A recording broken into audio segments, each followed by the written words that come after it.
অনেক অপেক্ষার পরেও আসন সমঝোতার প্রশ্নে ইন্ডিয়ান সেকুলার ফ্রন্টের তরফে নমনীয়তার ইঙ্গিত পাচ্ছে না সিপিএম।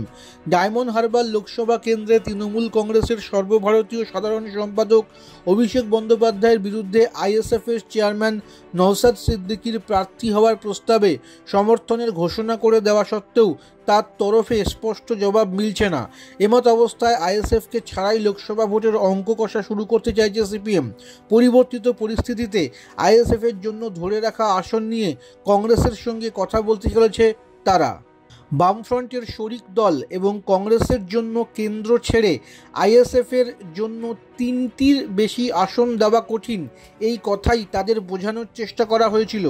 একই সঙ্গে বলা হয়েছিল ডায়মন্ড হারবারে নওশাদ প্রার্থী হলে সিপিএম ও কংগ্রেস মিলিতভাবেই তাকে সমর্থন করবে, কিন্তু কোনো কিছুতেই ইতিবাচক সাড়া মেলেনি বলে সিপিএম সূত্রে খবর।